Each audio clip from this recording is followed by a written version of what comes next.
My name is Bernice Weiner.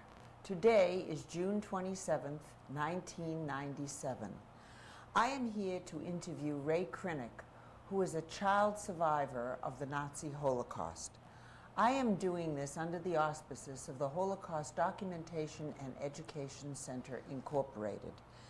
The purpose of this interview is to add to the oral history of the Holocaust so that through this living memorial, future generations, if you want, if it's going to be too hard for you now. My name is Bernice Weiner. Today is June 27th, 1997. I am here to interview Rae Krinick, who is a child survivor of the Nazi Holocaust. I am doing this under the auspices of the Holocaust Documentation and Education Center, Incorporated. The purpose of this interview is to add to the oral history of the Holocaust so that through this living memorial, future generations will know what happened. With this knowledge, we hope to prevent any such occurrence in the future. Rae, I'd like to thank you for coming and allowing me the privilege of interviewing you today. I'd like to thank you for having us. Let us first begin with, what is your full name? My full name, I was born to in Poland, I was called Rivka Schwartz. And where were you born? I was born in a small town near Lublin called Tyszowce in Polish. Can you spell that for me, please? Tyszowce.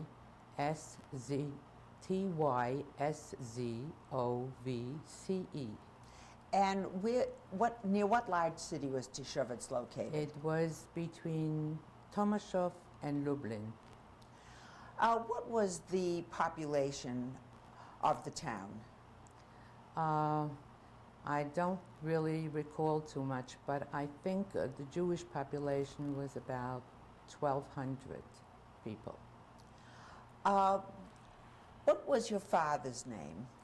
My father's name was Abraham Schwartz. And your mother? My mother was Rae Krinick, and her maiden name was Reuben.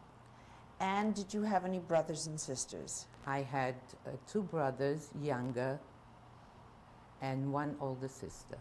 And what were their names? My older sister's name is Manya. In Jewish, it's Male. And my younger brother was Yeshua and Hersh. And how did your father earn a living? My father would lease orchards in the fall, and in springtime they would pick the harvest, and he would be selling it. It would be like a wholesale produce. Now, how far were you able to go in school before the war began?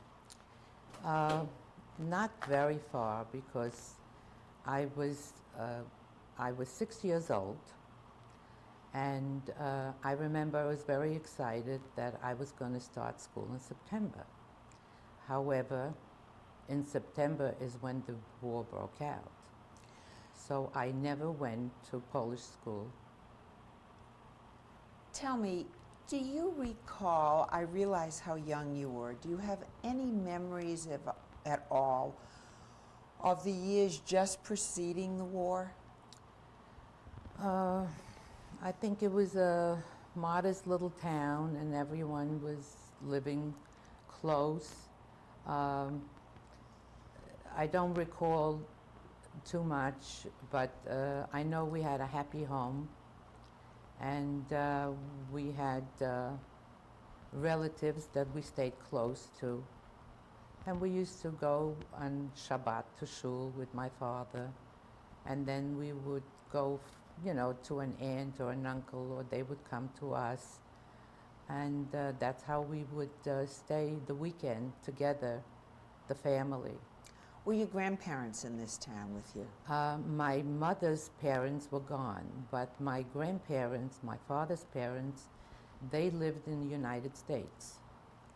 And they left in not they, only my grandfather went to United States to make a better life. He worked, and then he went back to Europe to get his family, and got caught up in the war, in the first war. During the war, my father was the oldest. He had 4 sisters, and they died of whatever kind of illness it was going around. I believe they called it diphtheria or something. And he lost all his siblings. My grandfather fathered 2 more children. My father had a new brother and a sister. And I think in 1926, he went back to America, set up home, and sent for his family. However, my father at that point, he was born in 1901, and he at that point was 25 years old, and he was taken to the Polish army. So the reason that he couldn't go was because he was serving in the army. And this went on for years. Every time my grandparents made papers, my father got married, again he couldn't immigrate. Then another child was born, then they sent papers, and however, it was just not shared. In 1939, we were really getting very close to going to the United States, and then the war broke out. Are there any other childhood memories you have prior to the war? I just remember playing with my sisters and brothers and friends, and we used to go sled riding in the winter, and we made snowmen, and it was a normal childhood life. Do you remember the day that the war started in your town? Oh, I remember it vividly. Could you tell me about it, please? When the war broke out, of course, I didn't understand exactly what was going on, but I realized that it was chaos. Everyone was running in every which way. And my mother instructed me to take care of my baby brother. Who was how old at that who time? was 2 years old. And my sister took care of my other brother because he had a problem with his foot. I believe he was born with a club foot, or he had polio, I don't remember.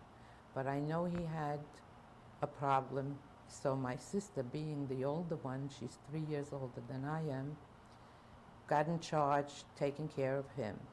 And I was supposed to hold my little brother. And my mother and father, everyone was just running chaos, and I lost my little brother. And I didn't know what to do. I kept looking. There was a big lake. I kept looking in the lake, thinking that he might have fallen in. And then all of a sudden, I remember him wearing a navy blue coat with gold buttons that was sent from my grandparents for him. And I looked and I saw somebody carrying this little boy, these gold buttons. And I ran over and I said, "This is my little brother." And he said, it's okay, I was just helping him." And he gave him back to me. And I ran with the people wherever they were running. I didn't know where they were going, but we landed up in the forest, which was not too far from where we lived. We lived in a enclosed area, almost like a kind of Jewish community. We had some Gentile people there, but it was mostly Jewish. Ray, could we go back for a minute? You said everybody was running. What caused everybody to take off there like were this? bombs, there were bombing, and of course the houses started to burn, and everyone was fleeing to, I know now, to the forest. Do you remember the date that this occurred? Not really the date, but sometimes in September. In 19... 39. And from that time on, we were in the forest. How did you find your parents after you got to the area? When we got to the forest, and everyone knew everyone, it was a small community, and so we were yelling as we were running, "Did you see my mother? Did you see my father?" And people going one way or the other, they said, I think they went this way. So I ran that way. And we finally did catch up to one another. I mean, it wasn't so far away, you know, and they really didn't run too far to realize that we were all scattered. And so they waited around at the edge to see who was coming in, and they in turn also asked the people that were coming into the forest, "Did you see children running? Did you see some children?" Some people didn't even know who we were. We were children. And so we found each other. And then at night... How long did it take you, Rae, before you were able to locate your parents? I think it took like, I think we slept in the forest with other people. We just lie down and we stayed, and they tried to calm us. They felt pity, and they said, "We'll help you find the rest of the family when it gets light." Do you remember what you were experiencing at that time, what you were thinking, what you were feeling? I was petrified, and I was confused, and I was wondering why. Had your parents, prior to the bombing, tried to explain any of this to any of the children in the household? We heard some rumors that, you know, the Germans were in some towns before they came to us, and rumors had it that they were doing some mischievous things, but somehow everybody thought it'll never happen to you, and maybe it'll go away. And we just acted upon whatever situation it was, thinking tomorrow will be a better day, you know. Now you've run to the forest, you've found your brother, and you spend the night with strangers. What happened during that night? We slept a bit because I remember we were exhausted and terribly frightened. But there was a lot of light and a lot of crackling and a lot of offshoots that kept startling us. And so we watched that, you know, fire going on and not really subsiding too much. Did you or anyone in your family have a chance at the time that you ran from the house to take anything with you at all? I remember my mother carrying her father's portrait and nothing else. And what about the children? Were you able to take anything that was special to you? Nothing. What happened when you got up the next morning, when you were awakened in the daylight? It got calm, it quieted down. Some people gathered, some men mostly, and younger men, and they tried to make their way back into town. And it was kind of strange. They brought some things, and they said that the town was quiet. It was just sporadic shooting. And we didn't know who was shooting, where they were shooting from, because we didn't see any army. And how were you able to find your parents? In where? In the forest. Well, these people in the morning, when they got up, they started to gather and link on to more people. And every which way there was a little group, either the family alone or a group together. And the elders started to talk and inquire, you know, about certain. And then this particular person said, "I know where they are," and they took us there. How did you feel when you once again saw your I, parents? I was very happy. We hugged and we kissed, and I told my mother, I don't want to take care of my brother anymore because it was very hard on me. It was trying. And she said, don't worry, I'll take care of him, and it'll never happen to you again. However, it went on happening anyhow. What happened next in the forest? The Rae? next in the forest, we were there several weeks, and men kept going into town and inquiring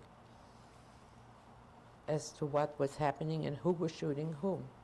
How were you able to live during this time? Well, at night, the men went back into town, and my father went into, we had like what they would call now a freezer, but it wasn't a freezer. It was like a very deep cellar that the produce was kept fresh. So he took some men, and they went there with sacks, and they came back, and another friend had a bakery, and and that's how they did. Each one brought whatever they had, and we didn't want to, from what I understand, didn't want to stay in one place because it would make it easy for whoever was going to look for us, which we didn't know who was going to come for us. How did you manage to sleep in the forest at night? We just lie down and you slept. After a while, when my father went back a few times, he brought a blanket, he brought, we had like a fur jacket. It wasn't even a jacket, it was like a vest, or maybe it was a jacket, and then we ripped out the jacket, tore, and we used that as a cover. And I had that for a long time. And then, slowly but surely, they brought back, they couldn't bring a valise and stuff, so each time they brought in the sack something else to wear, and we wore mostly what we had. How were you able to how were all the children able to be kept busy during the day and still not discovered? The first thing that we learned is that we have to be extremely quiet. At night we were able to tell stories one another, and that's how you just went day by day. But we didn't stay very long there. How long were you in the forest? I would say weeks. Do you remember during this time the thoughts or the questions that you were asking your parents in terms of what was going on? They explained to us that we were invaded, which was really very little meaning to me. And it's like people fighting, and soon they'll be finished fighting and it'll calm down. We'll go back home. We'll have everything we had before. And so that kept us going.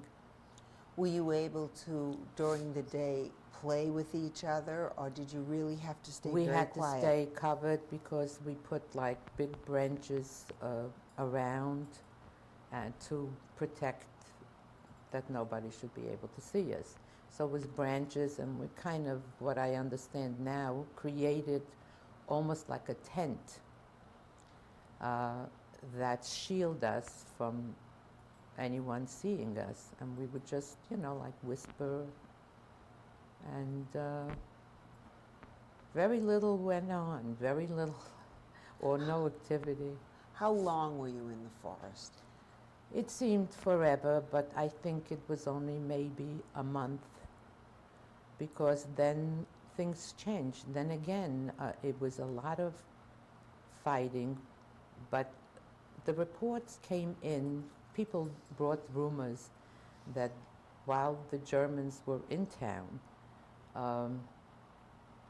they did a lot of mischievous things, like breaking the windows in the shul and cut up the Torahs, and if they found somebody like with a beard, they shaved his beard, in the middle of the town so other people would see it. But it wasn't like slaughter. It was a lot of mischief and a lot of anti-Semitism.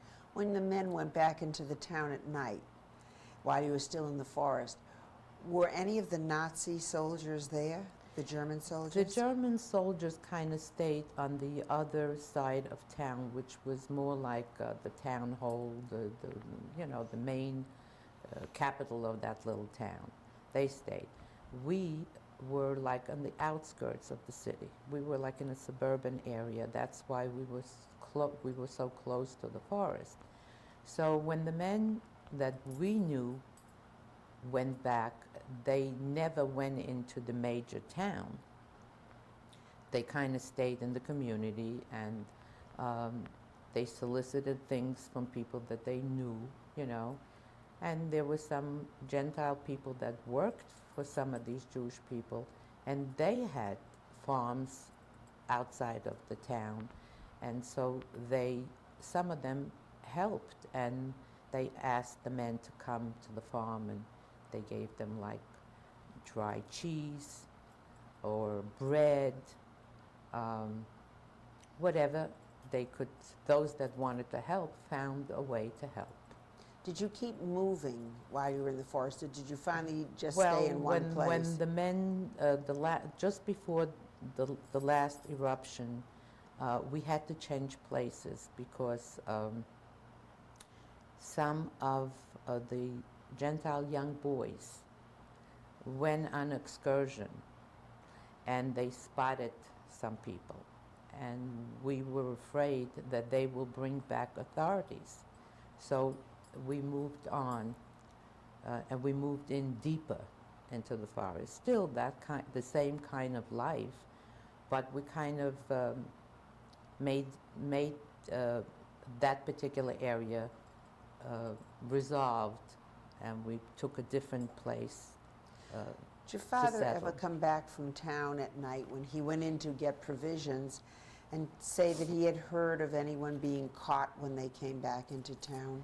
He did. They tried to keep that from the children, but we were in such a close proximity that we heard. My father came back and he said he didn't come back with all the men that he went.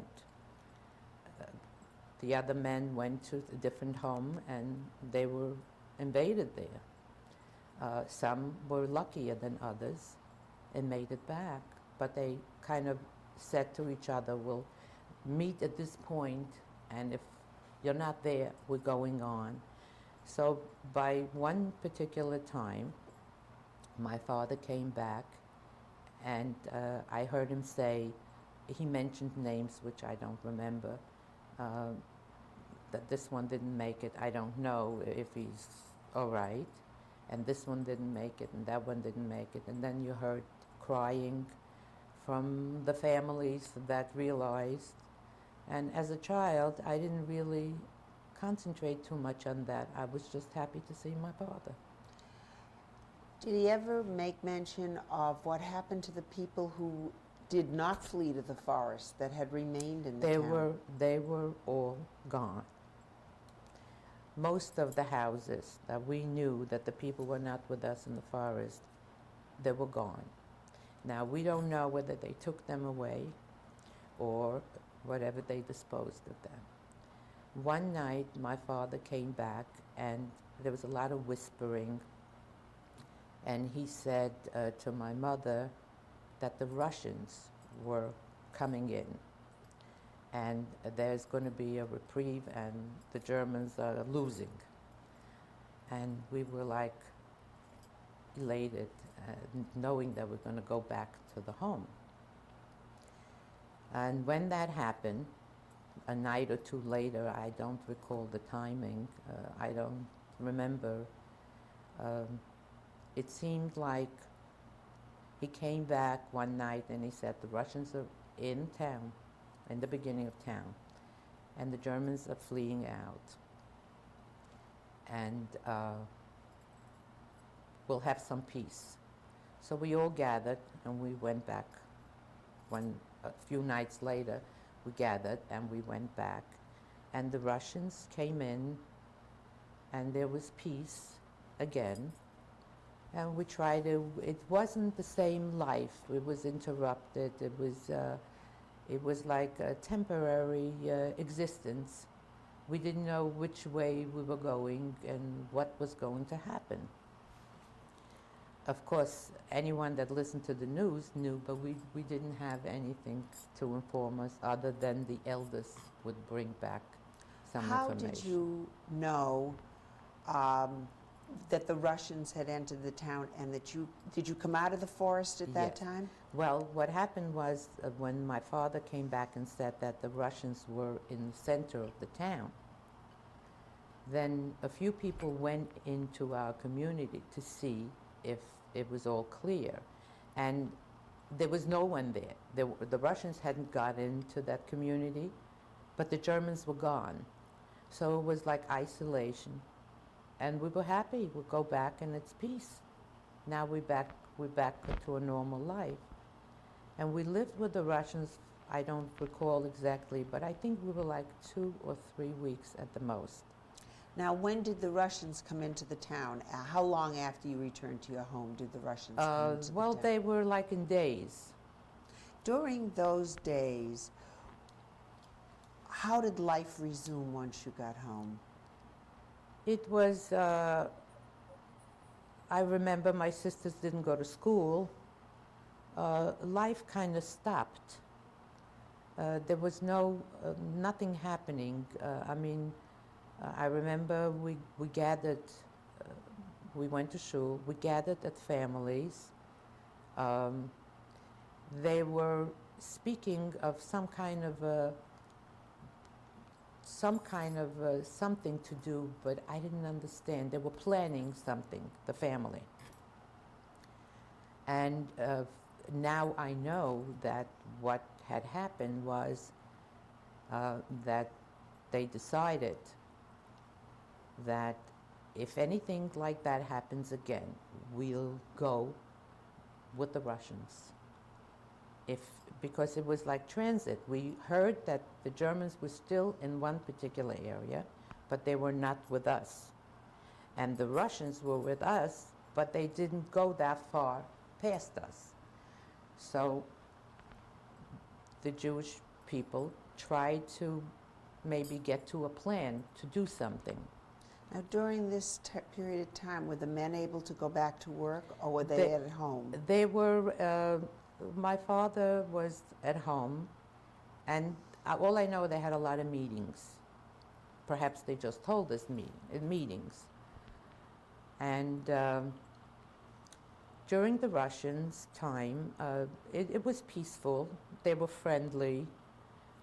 It was certainly a change in our life. What were the changes that took place? We came back home, and we resumed our daily living. There were no bombing, there were no shootings, and it seemed to me that it was back to maybe the way it should be. Were you, as a child, able to go out and play with children outside the house? Yes, we went out with neighbors. A lot of homes were destroyed. A lot of homes were broken. A lot of people came in to live in our home.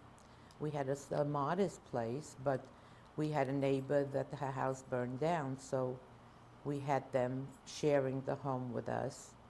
I don't even remember how we slept, but I know we doubled up. How large a family were they that came in to live with you? They also had 3 children, and a husband and wife, and one of the mother-in-laws, a grandmother. And we all shared, whatever we had. What was life like with everybody in the house? As a child, I probably then resented them. Maybe I had to sleep with 4 in a bed, I don't recall that as, as something that made me unhappy, too unhappy. I was happy to be in my home. Now, were there any rules and regulations as far as patterns of behavior that were set by the Russians? Yes, we had to acknowledge that they're our leaders, and there was no harming anyone per se. Uh, they uh, they confiscated a lot of things that we had that was of use to them and the army. What type of things? Like they took away our produce. I mean, they took the key. It became theirs. They let my father deal with it, you know, like take care of it. And in turn, we were able to get some of the food. And of course, we got some for the others. What about the other families? Did they have accessibility to food when the Russians were there? Yes, yes, because the bakeries were opened. It was sparse. It was, you know, you can have this for that family. They didn't have enough to go around. Because when they came in, there were so many of the Russians. And it was a small town, but somehow we did not feel a terrible disaster then. It was okay. Were there any restrictions as to hours that you could be on the street? Well, I think there was a curfew. I don't remember. As a child, I didn't go out much. There was a curfew because I think they were not secure enough, not for any other reason, but I think they were not secure enough for us to wander around because we didn't know who was lurking where. And so life stayed that way for a little while, and we all got acclimated to that. How long a period of time did this last? I think the Russians were a couple of months, and then all of a sudden. During that time, Rae, did they try to organize anything for the children in terms of schooling, in terms of activities to keep them busy? I think it was just the community itself that made sure that the kids get together, and I think we were, you know, I wasn't even part of that yet. I was like a kindergarten thing. And I think it was in whoever had the largest home, they gathered some of the children. And it was like, come all, you know. And there must have been teachers amongst the elders. And they were trying to teach and explain what was happening. Did your older brothers or sisters come home and tell you anything? They were younger. Oh, they were younger. You were My brothers were, one was 2 and one was 3.5. And what about you? Did you have? My older sister, 3 years older. And she told me that they were talking about what had happened and nothing what might happen, you know, what happened. Did she tell you any of the things that they told her? I don't recall. I don't recall that. Do you remember whether there was medical care available to people if they needed it during the Russian occupation of the town? Yes, there was. It was like a medical building, and there were some doctors from the town, and they were allowed to be there. So if one needed attention, you went there. It was almost like a tiny little clinic. Were you able to gather in the synagogue if you wanted to? Yes. We went to synagogue. We were able to visit our families. It was strange because, like, if we wanted to go to this aunt's house, Mother would say, you can't go there. They don't live there anymore, you know. And so we couldn't go there, you know. Those were the restrictions. The community got smaller and smaller. Did you see the Russian soldiers on the streets? Yes, yes. And how did they treat the children? They were very kind. They were kind, and from what I remember, they gave us chocolate. They gave us like army packed chocolates to the children. I know a lot of people in my town, when they were marching, I remember that some people were with flowers waving them down because there was such a relief to see someone that wasn't doing, you know, they were shooting, but not at us. you know. So life was not that terrible. However, knowing now, I, I know now that that was just a temporary thing. Now, about what time of year was this when you were under the Russian occupation? That was already almost towards the winter, like late fall. I remember it was getting cold, and I remember my father bringing some wood into the house and, you know, preparing water. So I think it must have been like maybe towards the Jewish holidays or something like that. And then after a while, they start the shooting again. When you say they, you mean the Russians? We didn't know. There was, all of a sudden, in the middle of the night, there was a lot of shooting. And everyone, you know, got up, and we didn't know what was happening because the Russians were there already. Now, the Germans were pushing back the Russians. I remember my father coming home and telling my mother that the town before us, the Germans invaded, and they took all the men and the older children. What they did with them, I didn't understand, but my father said, "We have to go." Had you ever heard your father speaking with your mother about knowledge of what was happening to the Jews as the war was progressing towards you? What Yes. do you remember his saying?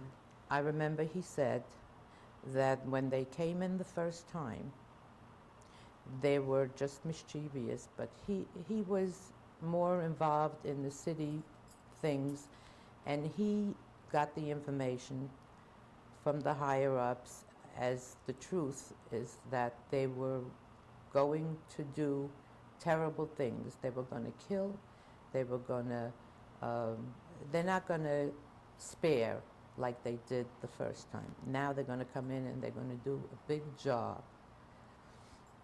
I didn't understand anything of that sort, so my father started to say, if this proceeds, we must flee, and we will go with the Russians when they back out.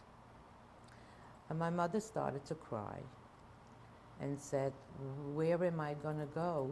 You know, where can I go? My father said, we'll go and we'll end up in America. And she thought he was crazy. And this went on sometimes, I don't recall how long it passed. And one night, my mother woke me and my sister, we shared a bed, up. And she said, you have to go with your father. And so we started to cry. We didn't want to go. And in the meantime, my younger brother, the brother after me, woke up, and he was in the crib yet. And he was holding on, and we were crying. He was holding on the crib, and his voice and his tears haunt me all my life. And he cried, take me with you, nemech mit. And my mother said, I'll take you and your brother in the morning. It's too dark outside. And we hugged and we left. Did your mother explain to you why you had to leave at this time? She said that if we stay, they'll take Papa away. And we may never see him again. And in order for her to be able to come the next day, she wouldn't be able to manage with 4 kids. So she will take care of the 2 little ones. And you go with Daddy.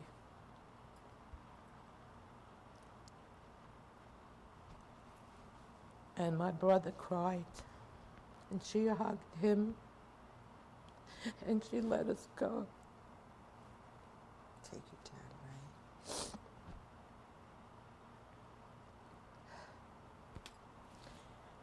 right? When we got out into town and the Russians were moving, I saw a lot of army, you know, trucks. And my father that was the meeting, he got some of his uncles that were his age and cousins, and they had a wagon and they had 2 horses. And there was piles of stuff on that wagon. And I was the youngest one. He wrapped me in a blanket and put me on top. And I remember it was raining, and it was and we couldn't really go on the roads. We had to go like the back roads. And there was a lot of bumps. And I dozed off. I fell asleep. Were the other children with you? They were not my brothers. But there were other your cousins, older sister my and older your cousins. sister, and she held me next to her in that blanket, wrapped. She was wrapped, and I remember. Was your father with you? My father was up front with the cousins, and they had planned that out, of course. And we left, and we were riding through the night, and the next morning we got to a place, and I heard them say, we're on the other side of the border, which was Ukraine. It was a place called Vladimir Volinsk. Can you spell that for me? Volinsk was VULNSEK,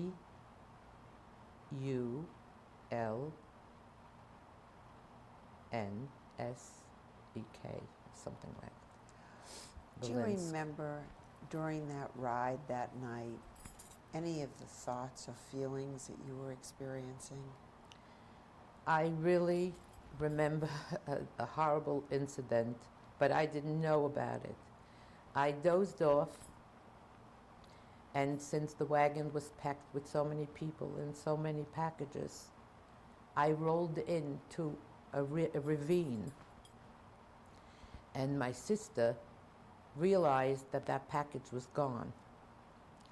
So I remember my father picking up that package, which was me. He went back and found me in the ravine, wrapped in a blanket. That's why I remember being wet. Were you aware that you were rolling off? No, I You were was asleep. I was asleep. I only remember him picking me up and hugging me and yelling at my sister for being careless. And then he already carried me. And when we got to that place, there were a lot of people congregated in what I would call now like a shelter. Maybe it was a church, maybe it was a shul. It was a very large enclosure. And that's where we stayed. There were other people other than the ones that were traveling with you? Yes, there were other people, because I think the plan that they had was someone had told them this is what they do, and they go back, and this is where they stay. But it was on the Russian side already. This was a Russian.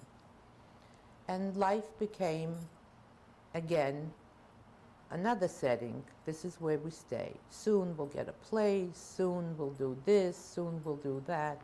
And you were all living together in one room? All living in one large room, like an auditorium. About how many people? I know you were so young, but There were a lot of people. I would say it would be a couple of hundred people. There were many families. And the Russian gave us provision, they gave us food. And we were kept together. Was your father able to stay with you? Yes. We were able to go out, but it was a strange place. You didn't get a job, you didn't have to report to anything, but maybe they served you the 3 meals a day, and And they said, you know, we're at war. Soon we'll have something for you. Soon we'll do this. Soon we'll do that. And after a while, we started to, and anyway, the next morning, or 2 mornings later, we were waiting. First of all, we wanted to stay there waiting for my mother and the rest of the family. And days went by, and we asked my father, why isn't Mama coming with the children? And he told us that the border was closed. And the Germans are on, she's on the German side, and we are on the Russian side. And I never saw them again.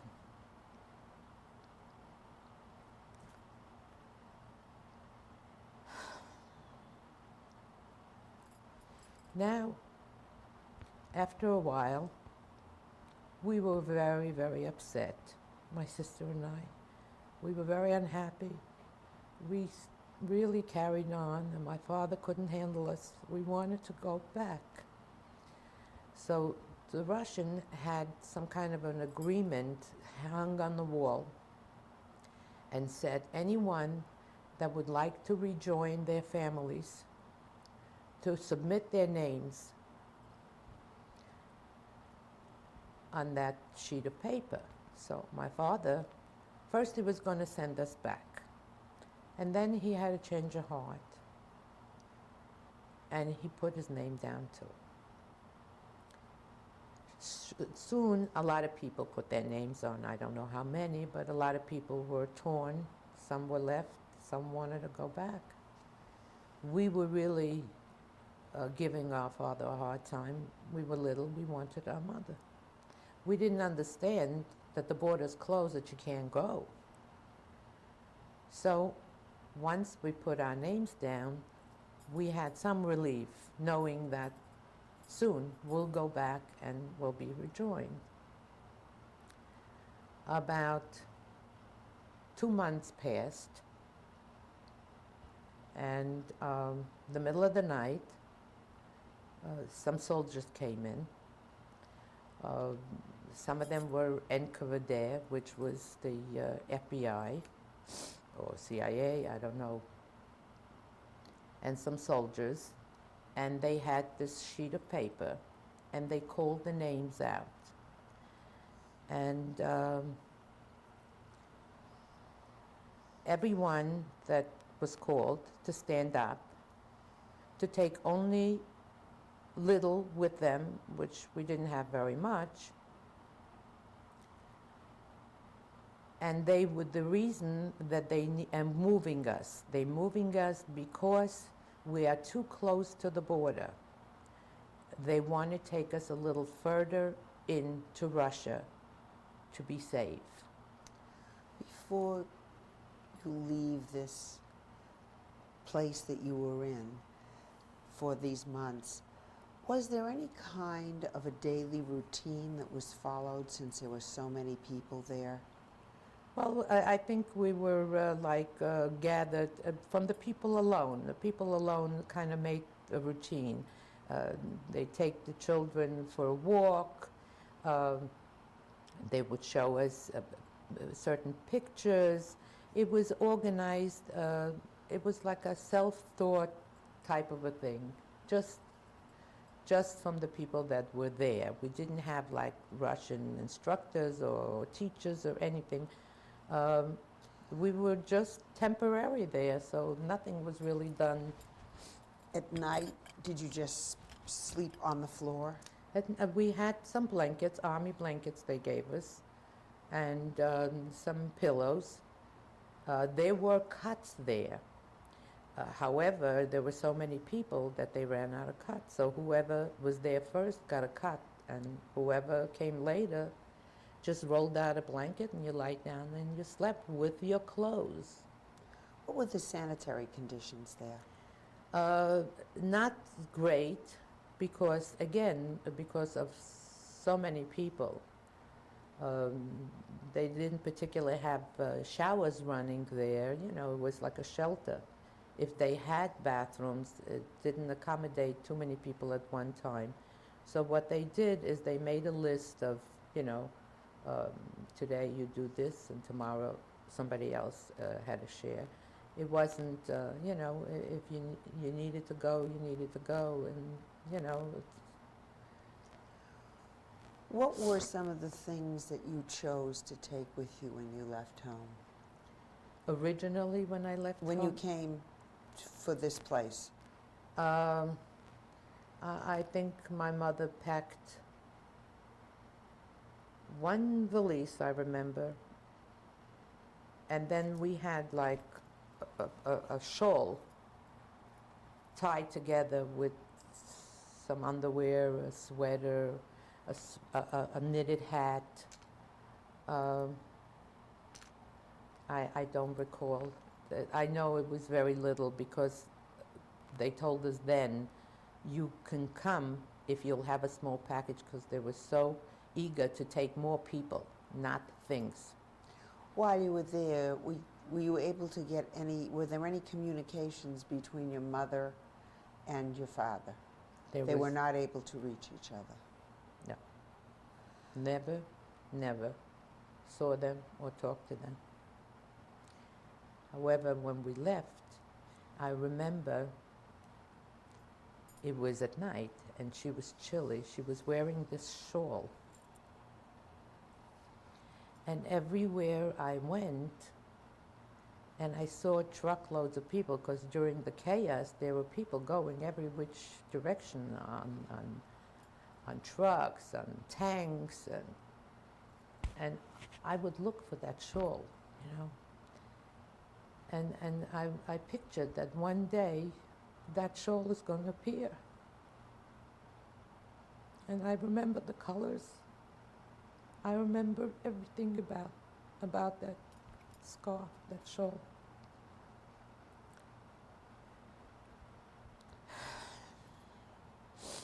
Anyway, the Russians came to you and told you that you had to.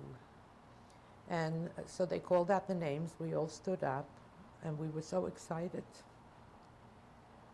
We thought maybe they'd take us back. But they told us, what I said before, that they wanted to make sure nothing happens to us because we were so close to the border, for safety reasons. And they took us out. There were many people. And they put us on a train, which was a cattle train. In the car were like 2 shelves, big shelves across the car, and hay on it. In the middle of the car was a stove, potbelly. And on the other side also, shelf. And they just let you in there, and you placed yourself, you know, like a sardine on that thing. And they closed the doors, but you can hear a very heavy latch.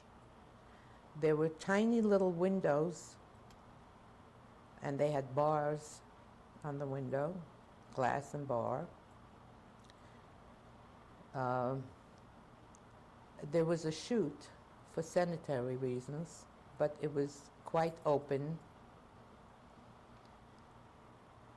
And we were riding in that train. They would open up at a certain point the door and give us food.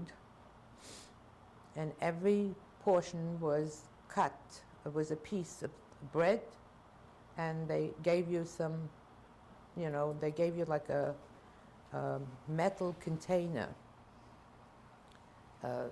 And they would pour soup in, which was like broth, bouillon. There was nothing in there, but it was warm. And I think it was twice a day or something like that. And most of the time people were getting weak and sleeping.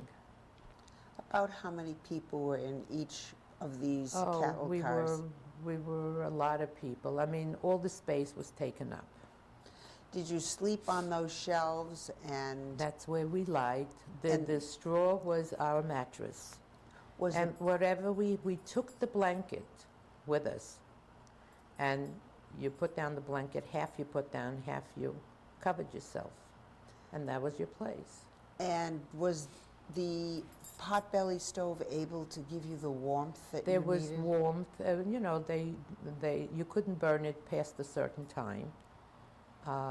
And at night, if you needed to go to the bathroom, it was red from the glow of the fire. So you were able to guide yourself not to run into it. And there was not too many areas to fall into because how big is the cart? It was, you know, like you got off the shelf, you stepped on the other shelf. Well, the younger kids and the families stayed on the lower because someone was always trying to make rules in the cart itself. And they said the younger children with the families will take the first. The older one will take the second because they have to climb down and you can fall. So you were So on the I lowest? was on the lower, but it wasn't, you know, it was off the ground. It wasn't at the end. Anyway, that was our guide. That red stove was our guide and our light until the light came in through the window. We were on that train which seemed forever to me, but I don't know how long, how many days, or maybe weeks. We were on that train and we started to, when they opened up the door, you couldn't really go from one car to the other. You were able, they gave you a little time to get off the car and stretch out a little. But you couldn't get to talk to the other people, to get an idea why are we going so far? But some people were intelligent enough and they were looking on their maps and they realized, because the kids didn't know, but the elders got the message that we're not going where we were told we were going. We're going somewhere else. And the day came, they opened up the doors, and we started to see snow, and it was getting colder and colder, and that's where everybody realized that we're going in deeper and deeper. And the morning came, they opened the door, and they said, "Welcome to Siberia." What were your thoughts at that moment? I didn't know where Siberia was. And my sister and I were very upset because we were lied to. We were going back to our mother. Could we go back for a moment, Rae? During those long days that you had to spend on the train, what were the days like when people got up in the morning? Not very much action. What did you do? Describe a day to me. My sister and I played a game. I guess I had growing pains or something, and I was aching. My knees were hurting me. She would massage me. I would massage her. She combed my hair. I would comb her hair. And we had a robe, and we played that, I don't know what you call it, that ettle bettle. Cat and the... And that was our entertainment. Were there any other children on the train with you? Yes, there were children, but my sister and I were probably the youngest on the train. Because we were separated, we already didn't go. My cousins remained in that Vladimir Volinsk. They didn't come with us. And what about the adults? What did they do during the day on the train? Some had some papers they were reading, others had a book, and they would, give turns to each one. I remember my father waiting to get that particular book, and that somebody had a Bible, and they used to daven in the morning until there was no more davening. I don't remember why. Do you remember any of the thoughts or feelings that you had while you were on this train? Total confusion and terrible disappointment and disillusioned for not being told the truth and not leading us where we had such great desire to be at a home with normal people, normal children, and it was taken away, and we didn't understand why. As you were going deeper and deeper into Russia, and it was getting closer and closer towards winter, did you experience the cold, or had you brought some warm things with you? No, when we got there, we were really displaced. We were war criminals because we decided to go back to Germany. Therefore, we landed up in Siberia. Was there any illness that you remember Yes, anyone getting there were, ill there on the were train? less and less people. Smaller, the group was getting smaller. What was happening?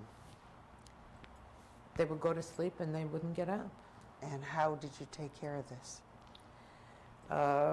The army or whatever, whoever, they just carried out. We didn't get too much information. They died. We knew why they died. They got thinner, frailer. But my father always tried to befriend people, and the only jobs that they were in Siberia that they gave us was they were ripping mountains. They were mining mountains and building roads. I don't know where these roads were going, but that's the job we were given. Could we go back to your trip on the train? There were many deaths while you were traveling on the train. Yes. What did you, as a 7-year-old, 6-year-old child, think when you saw this? I was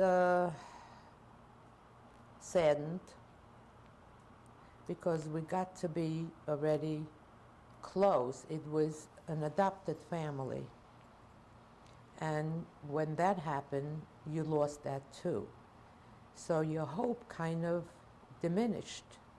Were you frightened at all during this? I thought that that's the way we all going to end. And it's a matter of time. But I looked around and I saw my sister, I saw my father, and I was happy that they were there. And that comforted me. By the time when you arrived at your final destination, about how many of you were left from the trip? I don't know what happened in the other cards, From your card. but for my cards were, I would say, we lost about 15% of people. When you got off at your final destination, what did you see when you got off the train? We saw lots of snow, wilderness, empty, strange,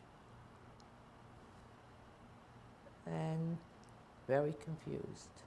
What did they do with you when you got out of the... They took us into a barrack, and they explained to us, you are in Siberia now. You're war criminals or displaced persons, I don't know what they called us. You will stay here. Each one will get a job. When you do the job, you will be fed. You can live if you live by these rules. We won't hurt you. Nobody's going to do any harm to you. But this is what we do here. Everyone that's here lives that way, which they were prisoners there. They put us into a barrack, and the next day they took us out in a group. Some had shoes, some had straw around their feet. You wore everything you had on you, whatever you could layer on. And you went out in the field. By then it was already like springtime. So you were now 7 years old. I'm 7 years old. I passed my birthday. And nothing seemed like it was growing there because it was all snow. It was still snow.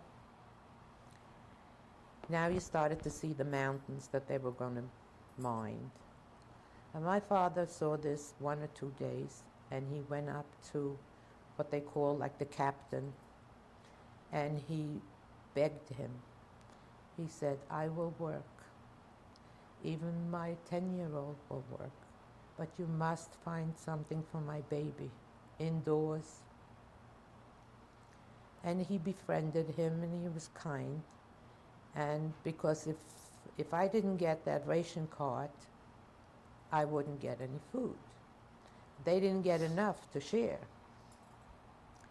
Well, the man took pity on me, and he gave me a card, but I had to stay in the barrack and do the janitorial cleaning. The entire barrack had to be cleaned by me and another little girl. How big was this barrack? How many people were There living must have there? been about 50 people. And there were, like in the army, several bathrooms, open running shower,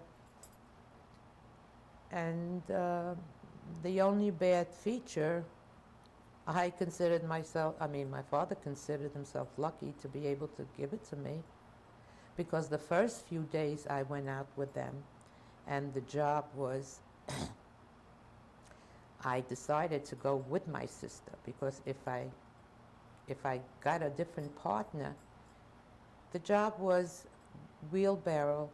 You had to carry the rocks that were mined, were put into the wheelbarrow, and 2 people were supposed to carry it.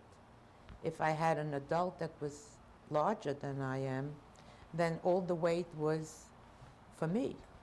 So my father says, go with your sister. She's not that much big. And I carried that stuff, and when he saw that, he decided if he has to give his life, he is going to do something, and he begged this man, and he got that card for me. The only bad feature was that the food was rationed on the field, and I couldn't get it until they got home, which was home. And a lot of days I would finish my work and I would be tired. I would lie down, and I decided to play a game. I will count. Maybe if I get to 100, they'll come. Maybe if I get to 200. When I counted 200, maybe even 500. And by the time I counted more than that, I was weak and I fell asleep. And a lot of times I would feel my father's kiss on my face, but I was too exhausted to sit up, and he would put my my portion under my pillow. And a lot of times someone that was hungry would take it away, and I would have to wait for the next day. And that's how we lived for a while. About how long were you at this? We were there until, I believe it was the end of 1940 or the beginning of 41. So it was about a year that you were there? I think we were there either 16 months or something like, because I remember my father talking about it. During this time, you were such a little girl. Your birthday occurred. Do you remember your feeling about it? Were you aware that it was your birthday? No. I never had a birthday. You remained here for a year, and like during this time, were you ever ill? No, not really. We were very lucky. Was your sister and were your sister and father well too while you were there? They were well. And then they decided that the Russians took us in. They made a meeting, and they said, if you want us to treat you better, you will have to become a citizen. And of course, the decision was from the majority of people, mostly were from Poland. And some brains were there, and they said, no, we can't. This is just, we got here because of the war. We are not going to assume, not because we're not grateful, but we need to think of one day that's going to be peace, and we can go back to our lives. If we take on Russian citizens, then we're just never going to go back. My father said, I have a family I want to go back to. And the whole community, the whole group decided not to. They weren't too friendly about it, but they couldn't treat us any worse. I mean, this was it. Till one day, somebody said, there's another place that they do hard labor. If you choose to go, you can go. But you can only go to that place. So my father was always eager to make a change. So he, one of the first people, said, I don't care how hard labor it is. It's better than freezing to death. Where is that place? The place, go ahead. You said it was better than freezing to death. Was there any warmth in the barracks where you... Yeah, in the barracks they had, these... But when he was working outside is No, when he was... No. There was no warmth. Only when they were having their break for food, they built the fire. So that was the cold that he was referring yeah. to. So what happened? Were there any illness or death within the camp while you were there? Yes, there were people, getting sick. The reason I know is that every once in a while, there was another person in the barrack that couldn't go to work. And I would try, while I was doing the cleaning, I was tried if they, to look after them, whatever I could, if they needed a drink of water or whatever. Was there any medical care for these people? They had their medical men, like the Army would have. They would send in somebody, check them out. I don't know what they did to them. I don't know that. And some recovered and some didn't. Now, as a little 7-year-old, what were you expected to do in terms of cleaning up this barracks for the adults? Well, I was expected to, you sleep on mattresses that are torn and there's straw in them, and when you sleep, it crumbles and it goes on the floor, or it falls nearby. I was to make sure that the holes were sewn and sweep up the straw and clean the bathrooms. How did you feel about this? Put myself back in that position then. You know what? I didn't feel low about it. I felt that I was lucky. I was in an enclosure. Did you realize it then?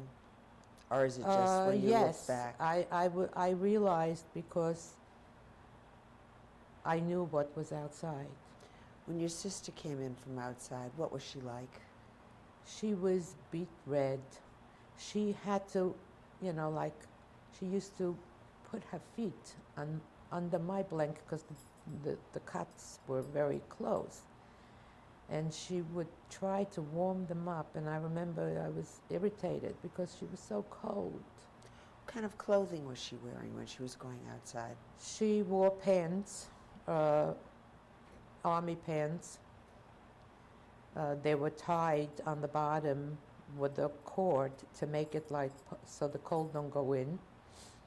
They were large on her. She had like a robe around the belly. She had my father's clothing sometimes.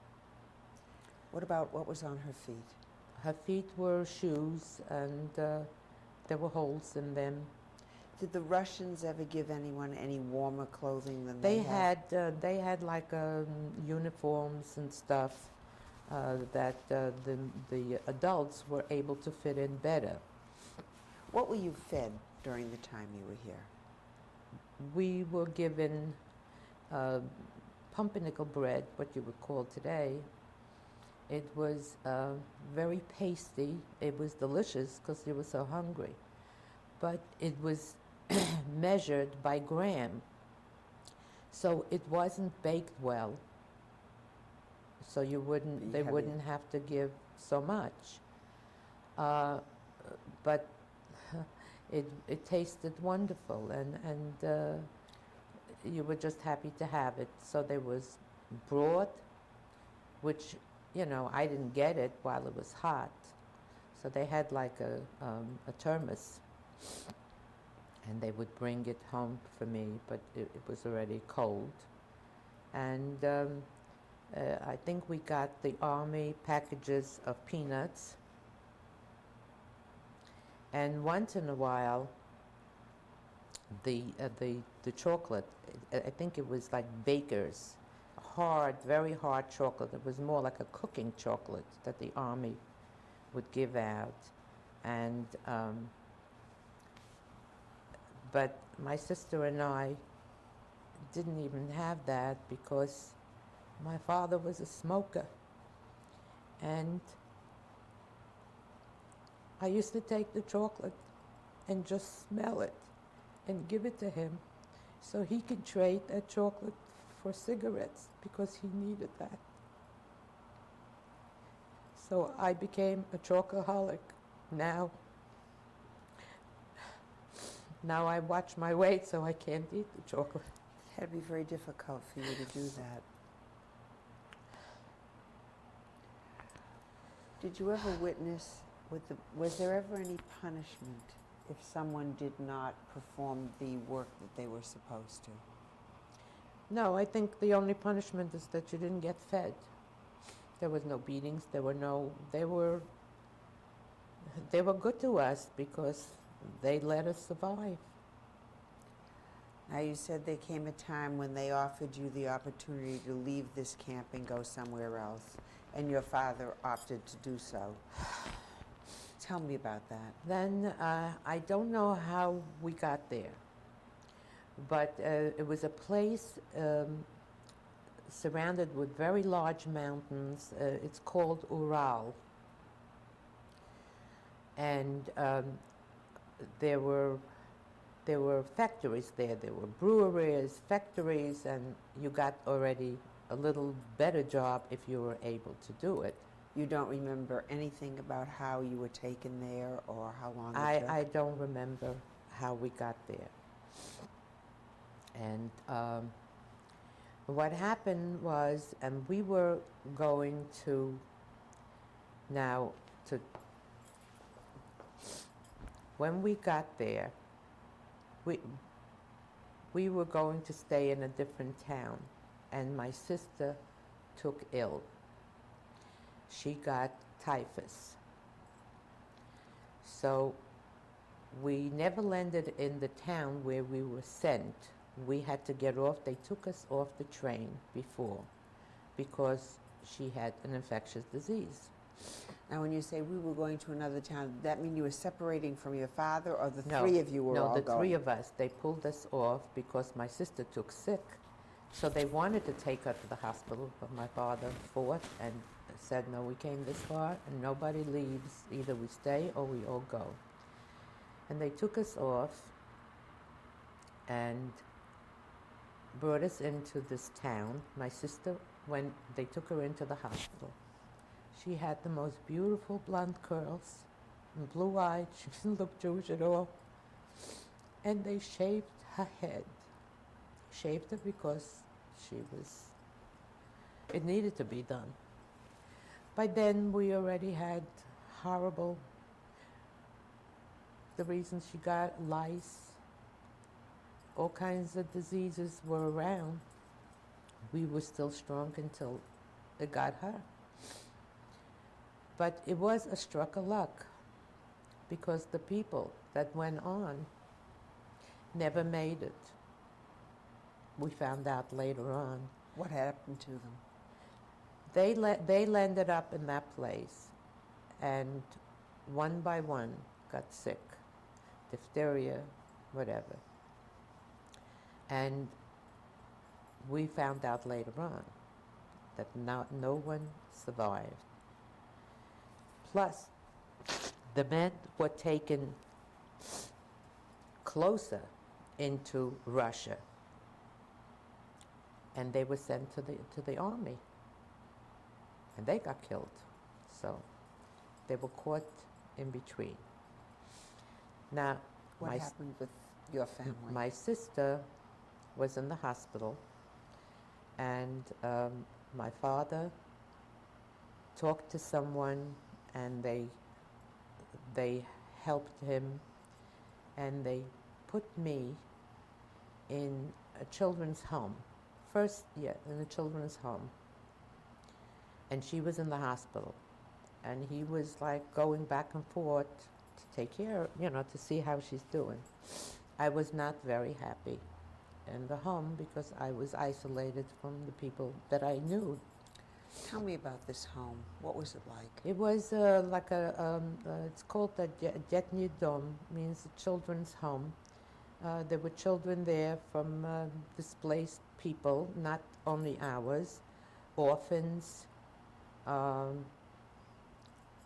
abandoned.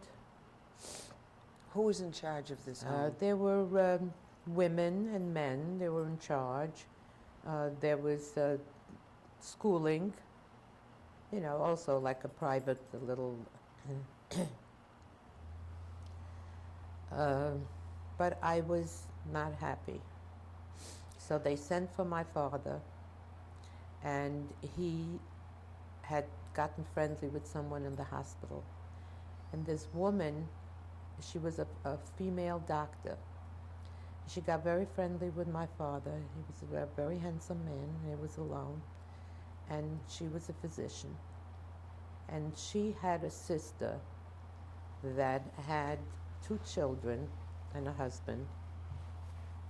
And she took me in, sort of like a mother's helper.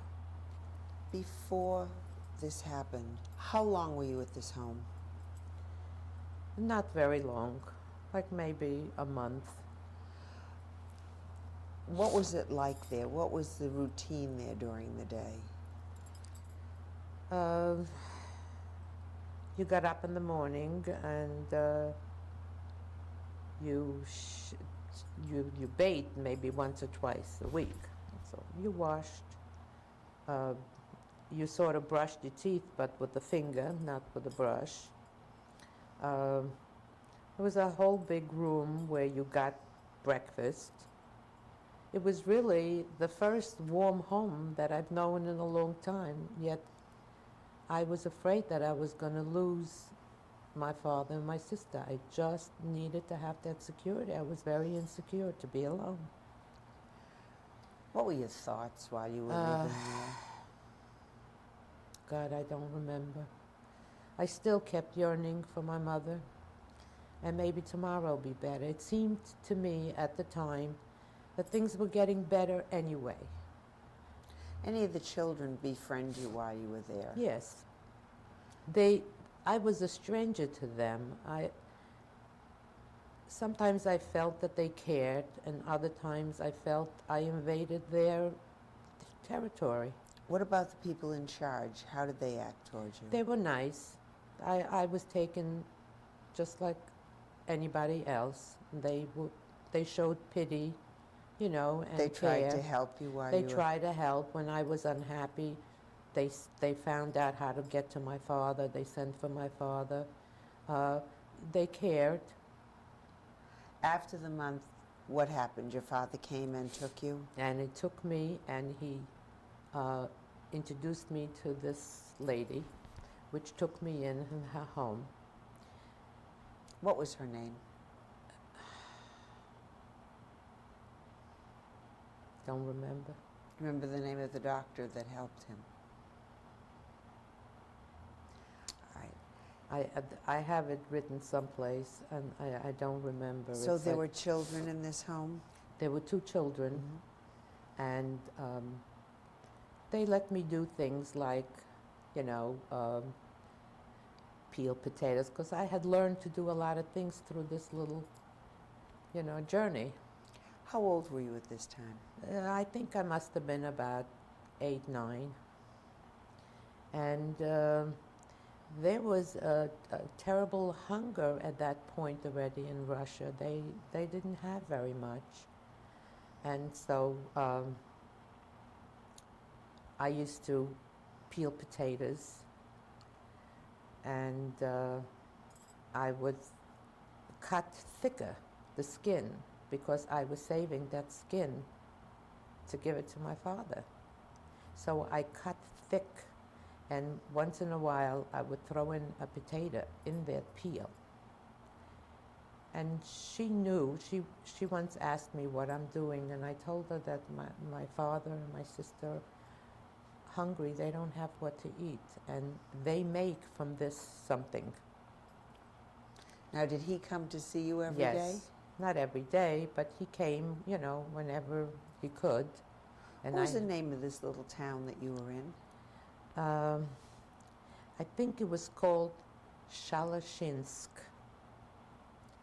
Do you have any idea where it was located at all? Jambul was the main city, I believe, in the area, Jambul. What were the living conditions like in these small towns in Russia at that time? They seemed to have nice little homes, not elaborate. They had jobs. I don't know what their restrictions were, but they seemed like they were living a normal family life, except that they also had rationed things because there wasn't enough. And they were at war, so everything was, you know, somebody's son or somebody's father was in the army. Was there a man in this house at the time that you were there? Was there Yes, a father? there You was a mentioned man. mother. There was a man. He was in charge of the brewery, so therefore he was not taken. If you had a job that was so essential for the town and the army to have, then you were not taken to the army. He was a big macher. How were you treated by this family? I was treated very well. I was cared for. I ate with them. I was able to get some clothes, old clothes from them. They shared. They were very generous with the little that they had. What about the children? Were they about your age? They were, one was, I believe, younger, and one was older. I think one must have been about 10, and one was about 6. And what was their reaction to your being there?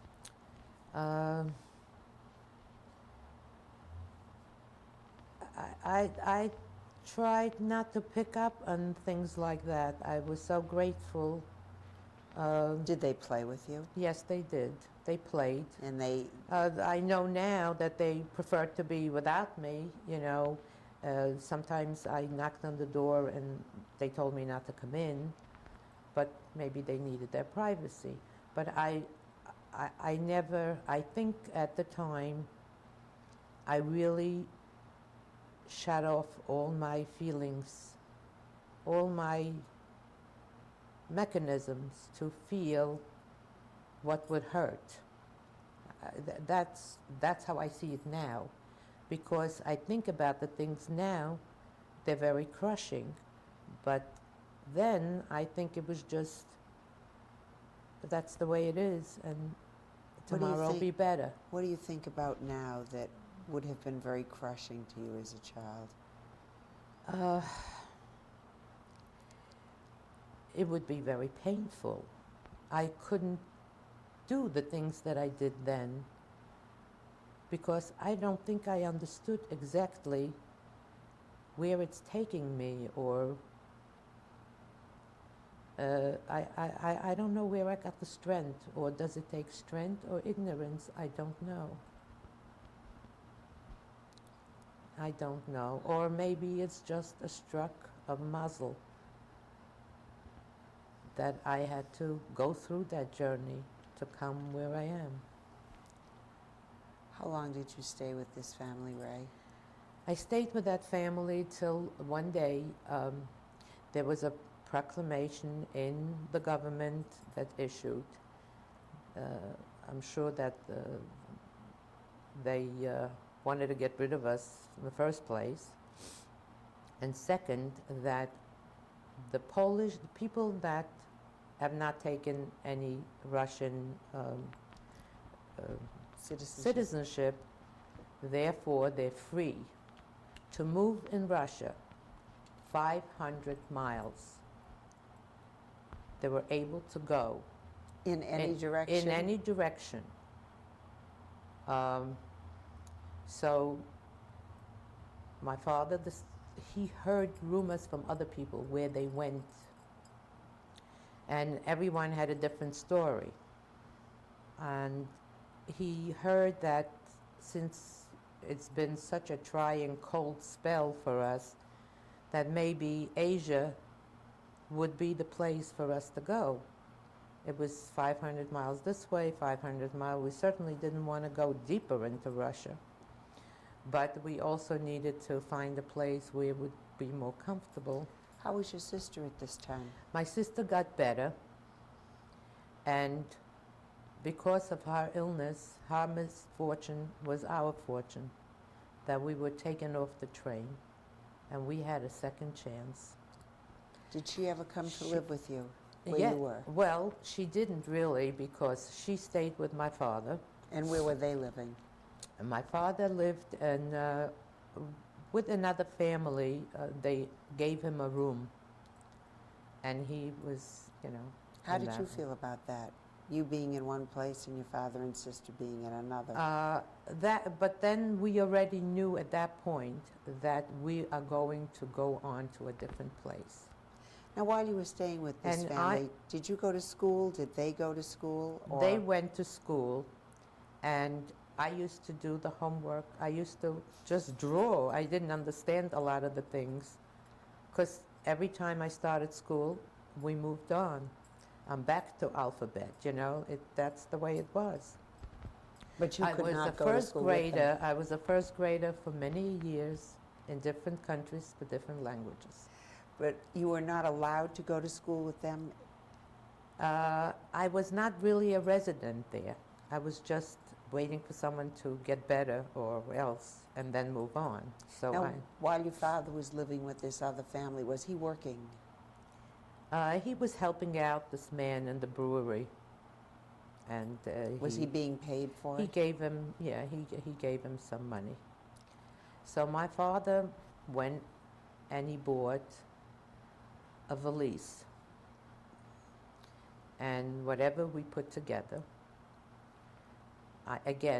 I know that we went to different towns and different stations, but different stations. I have to track back something. I took sick before we left, with measles. While you were living with this family? While I was living. And I was very, very ill.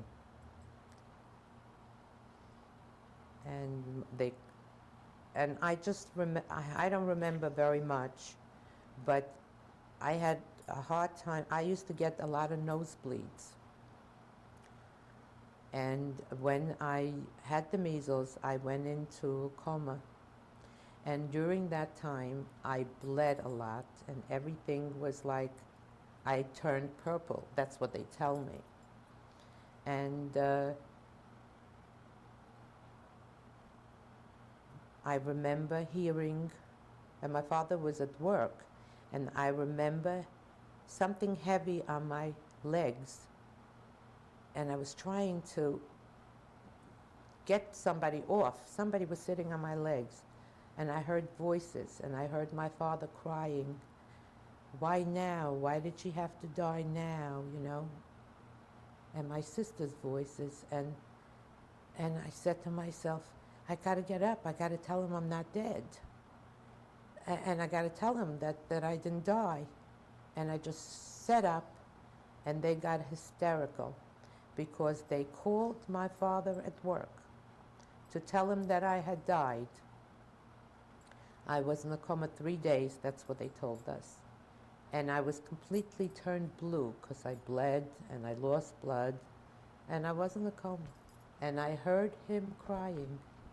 To this day, I tell him, I was like he was putting pressure on my legs, and I said, get off my feet. I have to wake up. I have to wake up.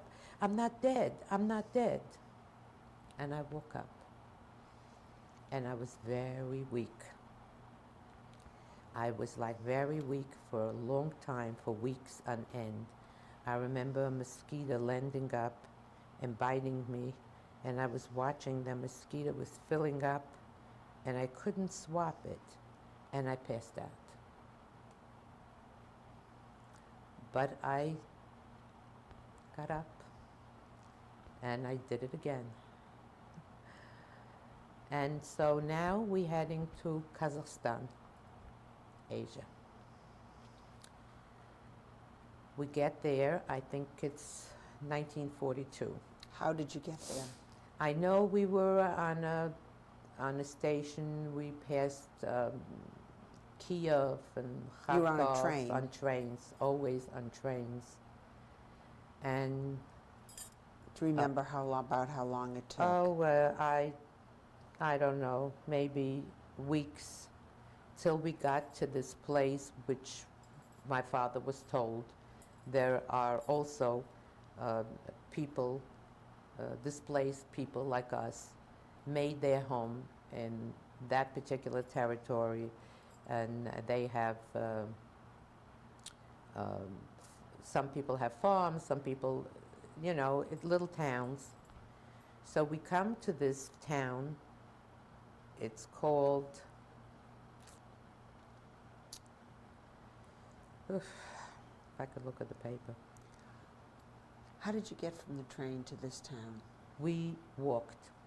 What time of year was this? This was, I think it was spring of 42. And we walked. Was it a long distance between the train and? Yes. The train was Jambul. Oh, what did it say? Jambul. Can I look at the paper? No. It's okay.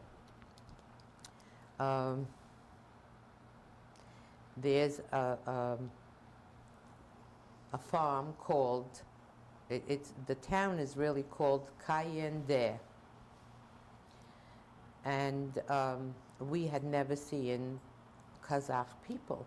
It's Asia. They're totally different looking people. How did they look? They looked Mongolian, more so. And we went from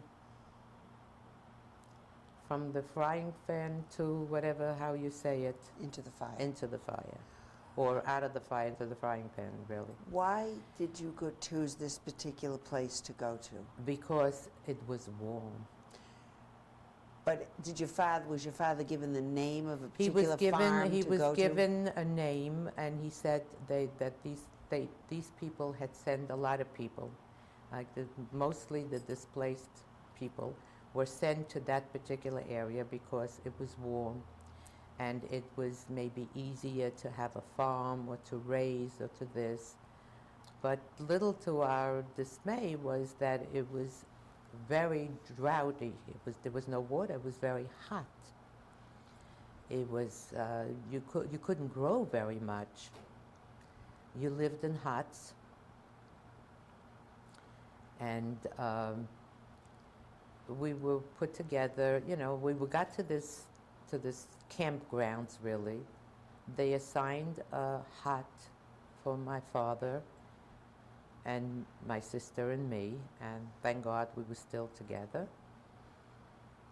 And then another family from Romania, they put another family in there. It was an older girl, older than my sister, a few years, and I think younger than my sister, but not quite young like me.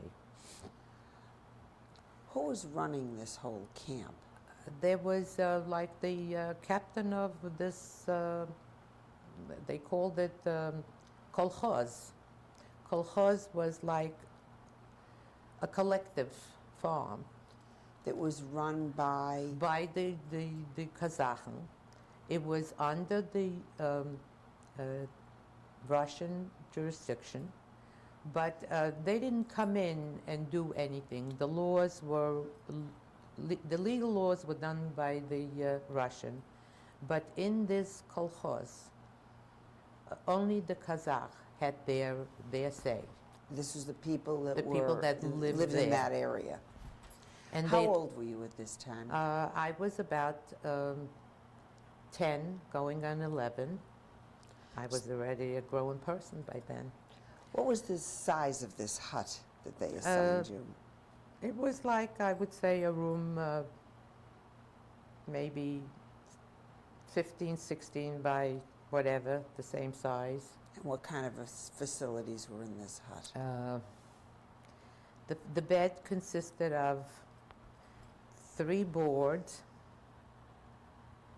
The headboard didn't have a board, but if you had a pillow, that was, and it was, again, it was straw mattresses and straw, and it was confined in that little square. It's almost like a sandbox, but it was straw in it.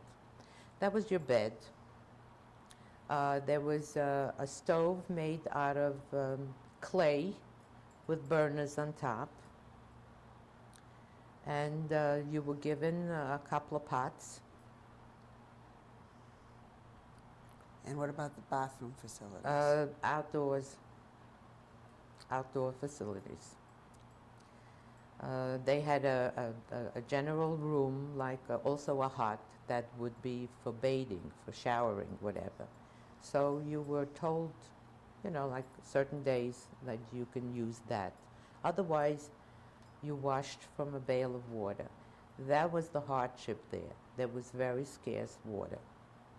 They had very high mountains. They had snow on the mountains, and you would see the water trickling down into very tiny ravines which would dry out completely because of the heat.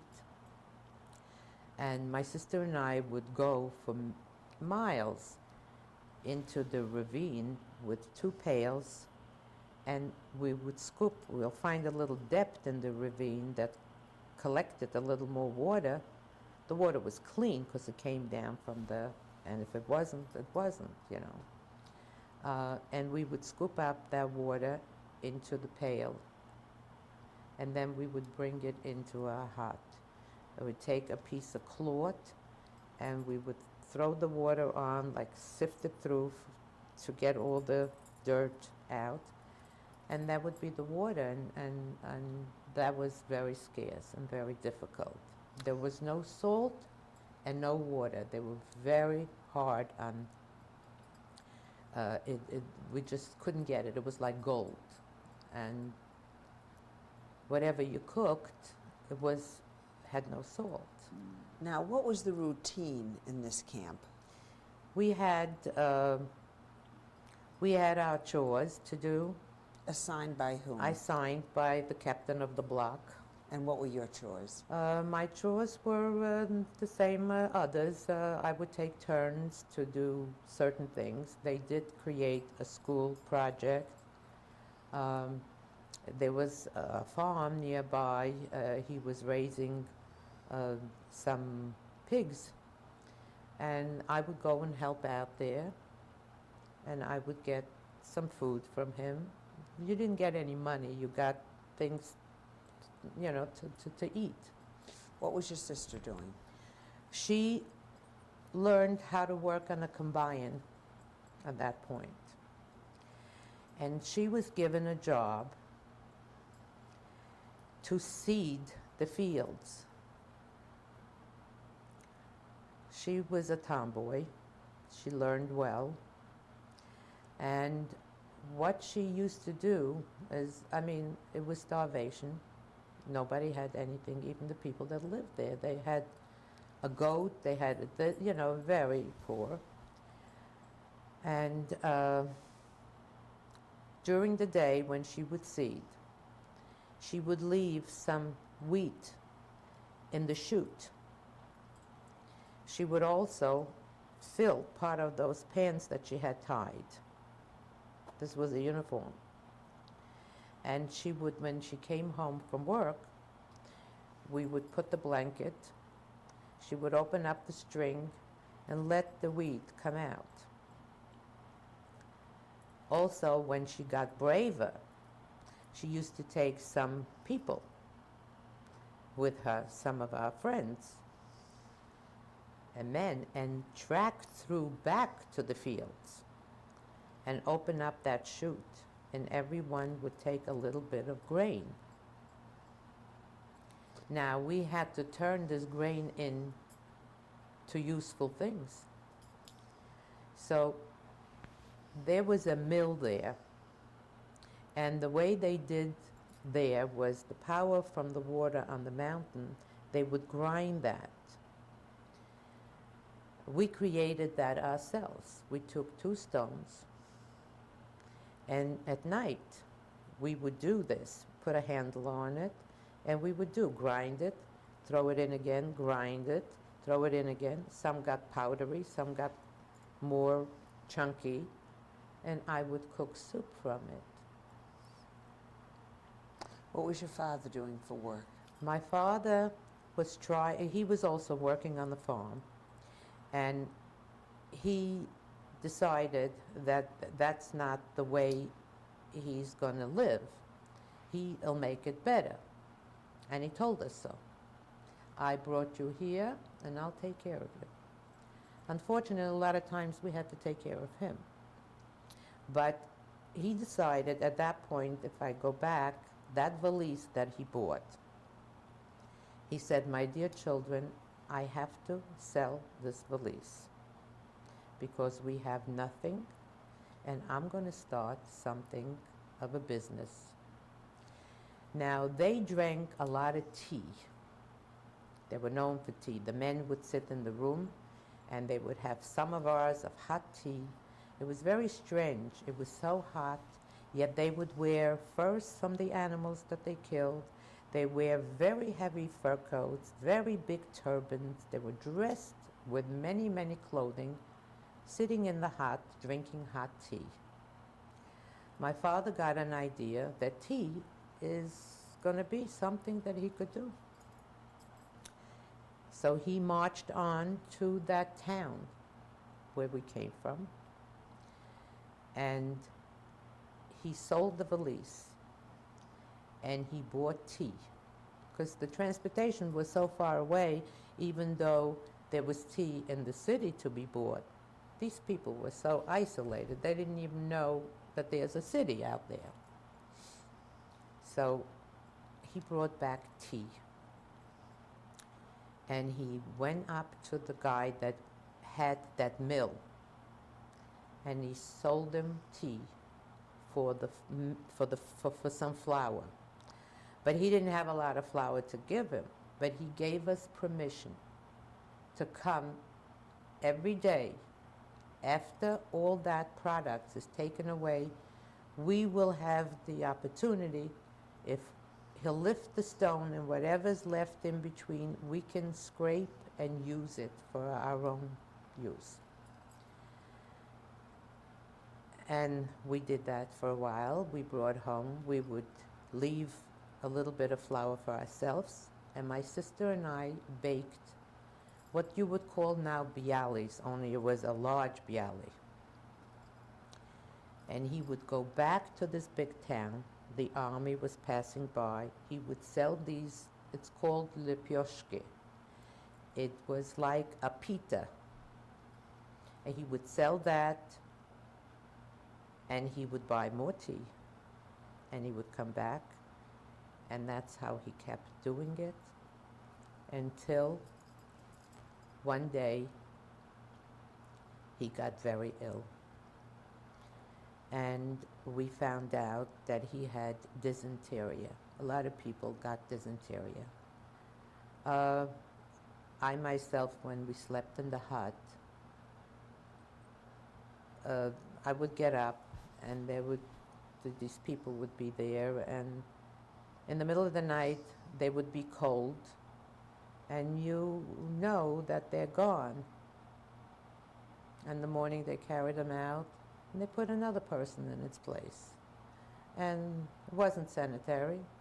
You lie down on the place where the other person died from whatever, diphtheria, dysentery, you got it too. Anyway, now my father is very ill. He also, lack of salt, lack of vitamins, got, they called schlepper kura, means a blind chicken. It's a blindness at night. And he also started to lose a lot of blood, both ways. And my sister and I were devastated. There was a doctor that took care of like 5 villages, and every day she would go to another village. So if you were sick on Monday, she wouldn't be there till Friday. So if you made it, okay. If you didn't make it. Anyway, he took very, very sick, and he lost the sight. Someone told us that he needs to have, which I understand now, he needs to have, what would help him would be liver. Well, we found out how to get liver. We found out that there in the mountains, there were tremendous turtles. And someone told us, if you get the livers from these turtles and feed it to your father, he'll get better. This lady doctor came, and she told us that's what he needs. He needs liver, he needs food, he needs milk for dysentery. Now these people, the Kazakh, they believe, they're like Muslim or whatever. You can't eat this. This is taboo. So we had to do it in a very sneaky way. My sister and I would go into the mountains with a sack. We would catch them. They were tremendous. Now we have to find a way of how to hammer them that they shouldn't find it.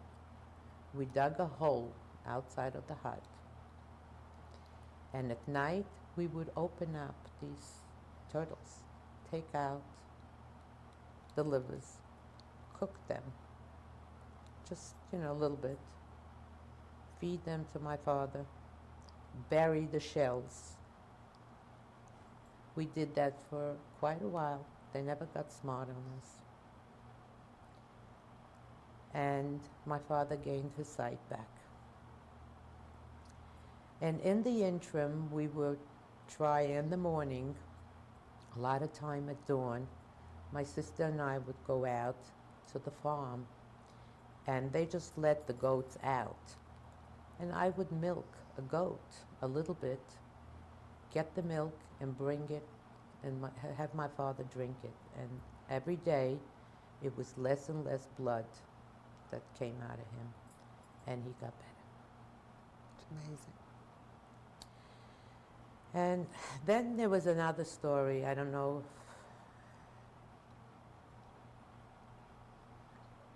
Go ahead. Then there was another experience I had, which I really marvel, or I think, sometimes I think, did it really happen, or is it my imagination? This lady that lived nearby was pregnant, and everyone was out at work. My sister, her friend, and myself were in our hut, and this lady's little boy comes running, my mother needs help. So we all three run in there. This poor lady is laboring. There's no one around. My sister, being a little older and her friend older than her, realized what was happening. They pushed back and they pushed me in. They pulled back to the door and walked out and left me there. And she started to cry, "Help me, I need you to help me. Don't be afraid. I will tell you what to do and you will help me." And I had this call of needing to help that overwhelmed me, whether I didn't understand what's awaiting me or I just needed to help someone and I didn't think about the consequences. Probably not. I went closer to her. She told me, "There's a pot of water," she says, "and here's the scissors. Take that scissors and dunk it in the water. Cool it off." And she was in labor. She proceeded to cry out, and then she said, "Put your hands." And I grabbed this. I didn't know what it was. And I put it on her tummy, and she was holding the umbilical cord and told me, "Cut here." And I cut it. I took the baby and I wrapped it in some schmatters and I gave it to her. Then the girls came in and I didn't know what I did. And I was trembling, but I didn't know what I did. Rae, I'm going to have to stop you right now. I'm sorry. But this is Bernice Weiner ending tape 1 of her interview with Rae Krinick.